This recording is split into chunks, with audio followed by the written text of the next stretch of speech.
Jadi bajunya sobek-sobek tapi tanpa darah. Suara khas hetukan hantu tok-tok.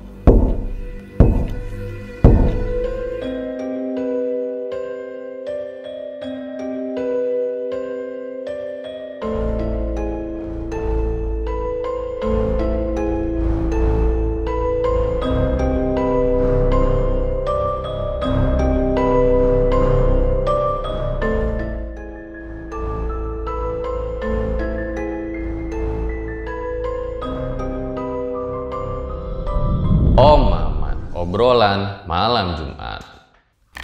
Kembali lagi bersama gua Fajar Aditya. Kali ini di Om Mamat Season 2.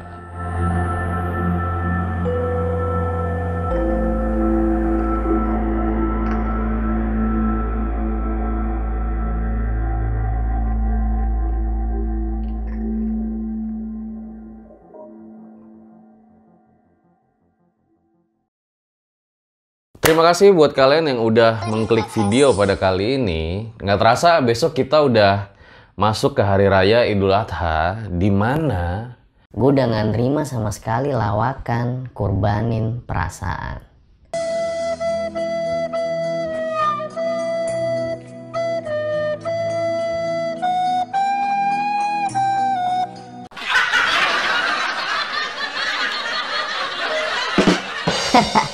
just kidding bro. Anyway, gue bersama kru RJ5 yang lain mengucapkan selamat Hari Raya Idul Adha bagi kalian yang merayakannya. Jangan lupa juga berkurban bagi kalian yang mampu.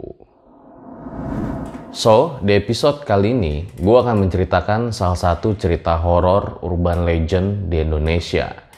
Memang tidak bisa dipungkiri, entah gue salah atau benar, hampir di setiap daerah di Indonesia mempunyai cerita-cerita horor atau kisah mistis. Seperti ada Palasik, Leak, Simanis, Jembatan Ancol, Kuyang, Kereta Hantu Manggarai, dan mungkin masih banyak lagi. Nah, begitu juga dengan hantu tok-tok ini. Disebutkan, bagi orang Madiun, cerita hantu tok-tok ini sudah jadi cerita yang turun-temurun. Dinamakan tok-tok karena kebiasaannya mengetuk tempat duduk bale yang terbuat dari bambu yang sering ada di halaman rumah warga Madiun. Well, ada gak sih dari kalian yang punya pengalaman dengan hantu tok-tok ini? Kalau ada, please banget komen di bawah karena kita penasaran gimana pengalaman kalian dengan hantu tok-tok ini. Tidak lupa juga gue mengucapkan terima kasih kepada MWV Mistik yang telah mengizinkan RJL5 membacakan cerita ini. So, gue rasa langsung saja berikut adalah ceritanya. Mari dukung terus channel ini dengan cara subscribe dan juga tekan tombol lonceng di sebelahnya, agar kalian mendapatkan notifikasi-notifikasi terbaru dari setiap video kami.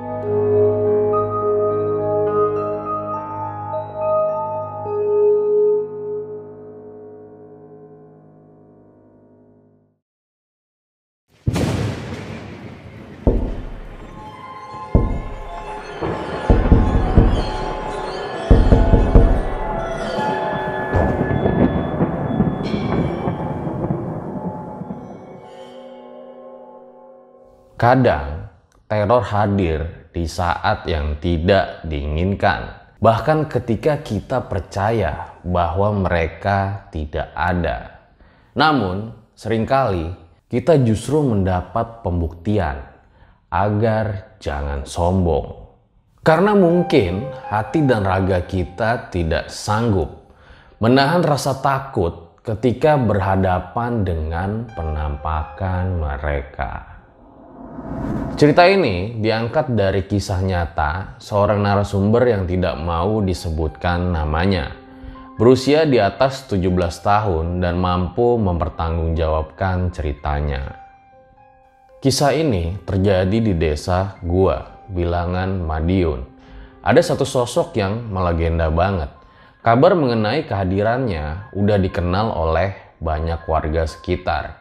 Mereka menyebutnya dengan hantu tok-tok. Mungkin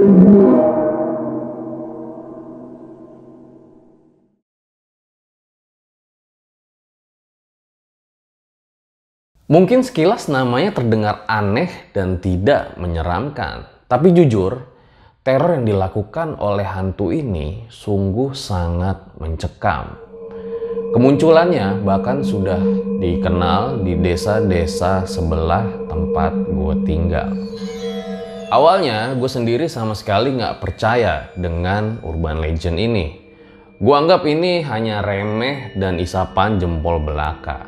Tetapi karena nyokap gue sendiri yang langsung mengalaminya dan menceritakannya kepada gue, mau gak mau akhirnya gue jadi percaya. Jauh sebelum kejadian ini terjadi di rumah gue sendiri, warga desa sudah mendengar desas-desus mengenai kehadiran hantu tok-tok ini dari desa sebelah.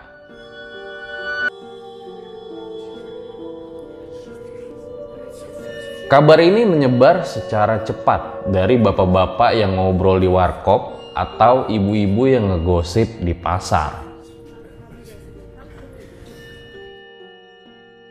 Kebetulan di desa ini hampir semua rumah punya balai-balai dari bambu di teras.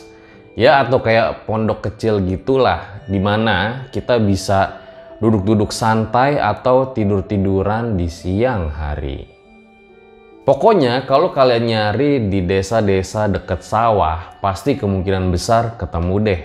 Ada yang lebar buat tiduran atau ada yang bangkunya memanjang. Kehadiran hantu tok-tok ini sangat erat hubungannya dengan keberadaan balai-balai itu.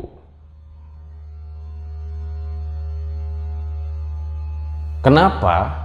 Karena hantu tok-tok meneror satu rumah per malam, dan terkhusus buat rumah yang di terasnya ada balai-balai bambunya. Dan waktu kehadiran hantu tok-tok ini seringnya sekitar jam 1 dini hari.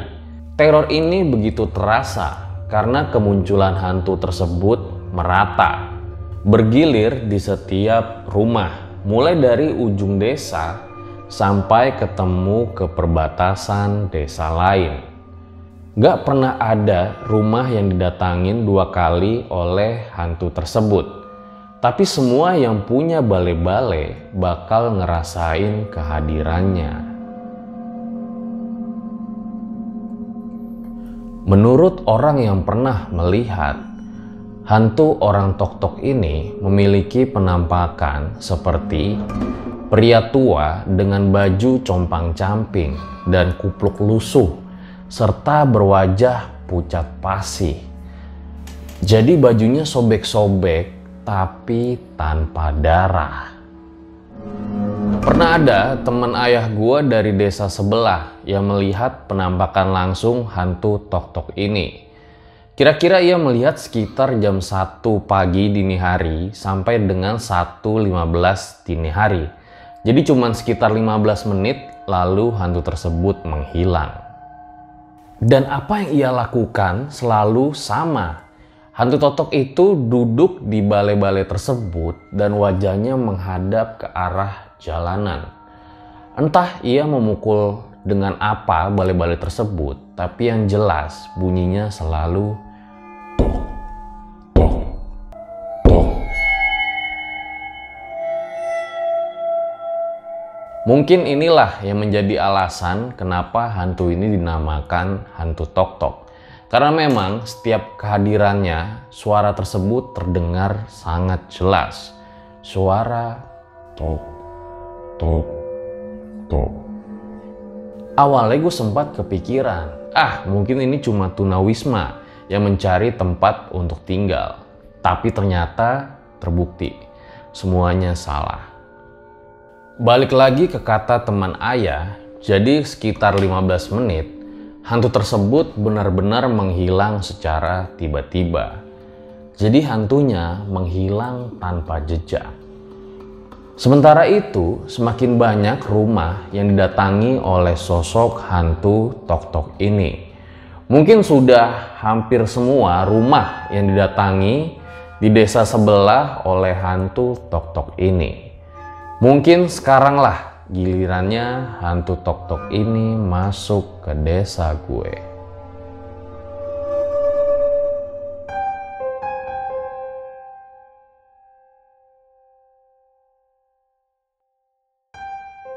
Benar saja dugaan tersebut.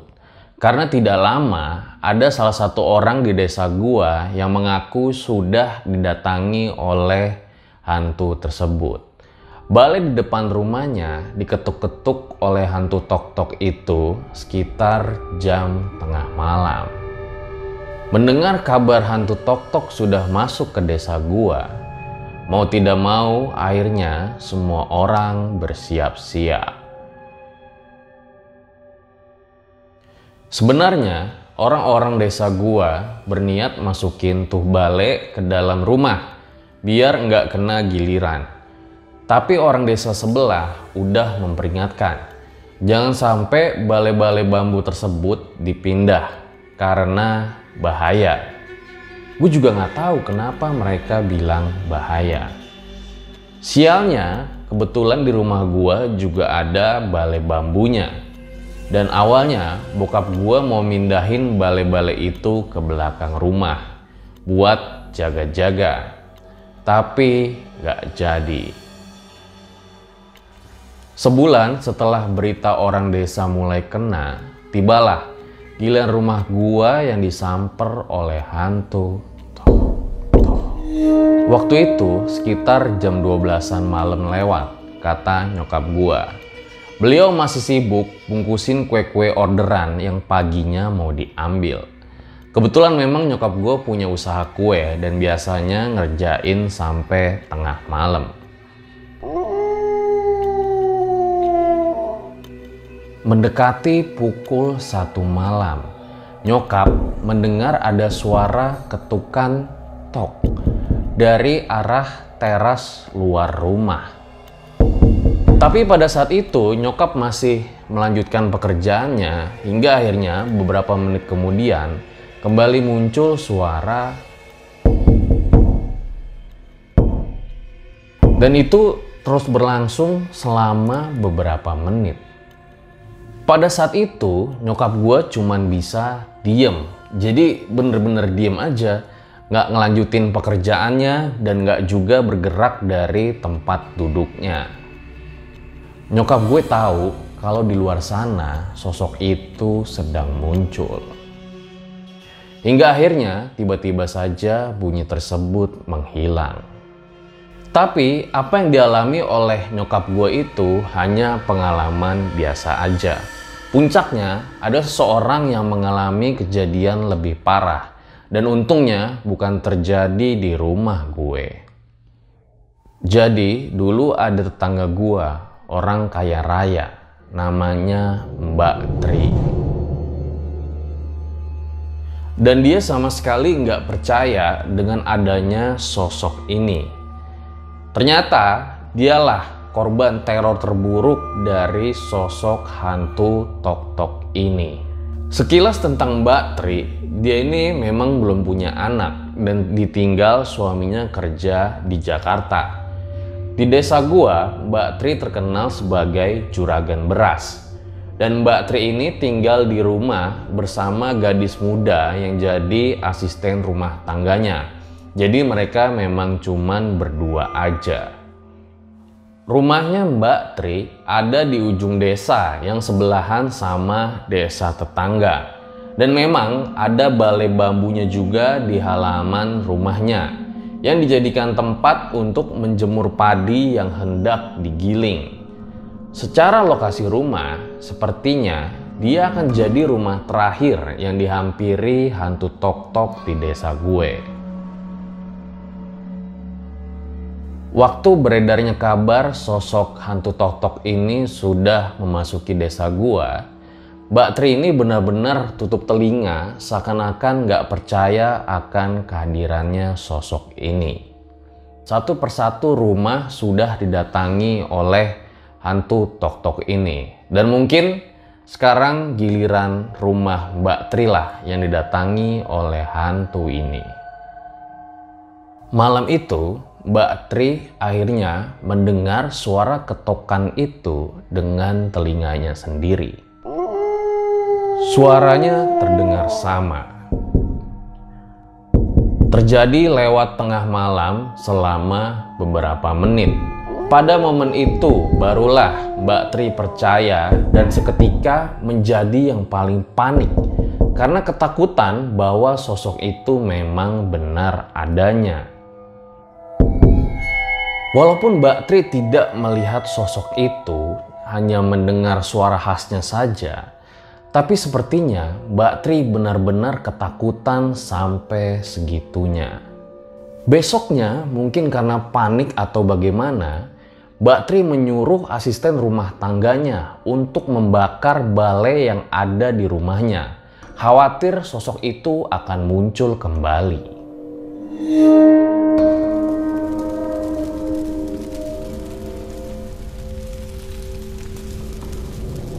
Padahal tidak ada rumah yang didatangi sampai 2 kali dan warga pun mengatakan tidak usah sampai segitunya juga. Sayang, perbuatan tergesa-gesa dari Mbak Tri ternyata berakibat cukup fatal. Kabar yang tersebar pada malam harinya, Mbak Tri kembali didatangi oleh hantu tok-tok itu. Dan ini adalah pertama kalinya hantu tok-tok datang 2 kali di rumah yang sama. Tapi kali ini dengan cara yang berbeda. Saat sosok itu datang, kali ini ia tidak lagi duduk di balai-balai. Melainkan hantu tok-tok ini duduk di ujung tempat tidur Mbak Tri sambil mengetuk-ngetuk pinggiran ranjang yang terbuat dari kayu. Mbak Tri pun terbangun dan melihat sosok hantu tok-tok dengan wajah pucat dan tatapan kosongnya. Ternyata hal itu membuat Mbak Tri sangat trauma. Mbak Tri langsung pindah dan sejak saat itu rumahnya ditinggal oleh penghuninya dan dibiarkan kosong begitu saja. Kepindahan Mbak Tri mungkin pilihan yang tepat. Karena kata orang-orang yang tinggal bersebelahan dengan rumah Mbak Tri, hantu tok-tok sampai beberapa lama terus-menerus berada di rumah Mbak Tri. Banyak warga yang mendengar suara ketukan di rumah Mbak Tri yang sudah kosong setiap jam 1 malam. Suara khas ketukan hantu tok-tok.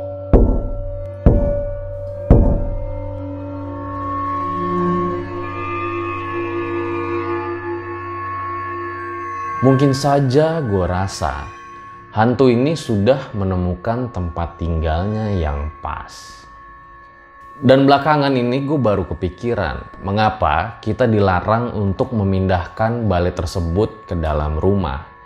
Ya karena hantu tok-tok itu bukan mengincar dalam rumah kita, tapi dia mengincar di mana posisi balai tersebut berada.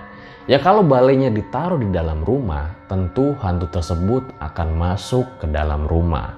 Dan jika kalian menaruh balai tersebut di dalam kamar, ya pastinya hantu tok-tok akan datang ke dalam kamar kalian.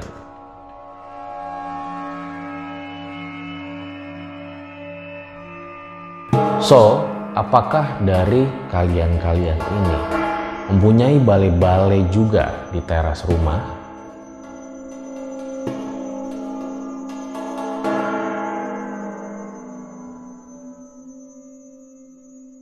Itu dia guys, sebuah kisah yang sangat luar biasa sekali dari MWV Mystic, di mana kisah tersebut ternyata merupakan urban legend juga di daerah Madiun. Jujur menurut gua cerita-cerita urban legend seperti ini memang cukup menarik dikarenakan orang-orang di daerah tersebut merasakan dampak dan efeknya dari apa yang mereka alami. Seperti hantu tok-tok ini, dimana siapa sih orang normal yang mau diganggu oleh hantu, walaupun cuman bunyi tok-tok. Karena terus terang itu sangat mengganggu ya, walaupun ya hanya bunyi seperti itu. Dan ketika mengalami hal seperti itu, kita jangan panik berlebihan. Seperti yang dilakukan oleh Mbak Tri sampai membakar balai di rumahnya. Kalau menurut gue ya, kita hanya bisa berdoa dan meminta perlindungan kepada Allah Subhanahu wa Ta'ala. Karena memang ia adalah sebaik-baiknya tempat untuk meminta perlindungan.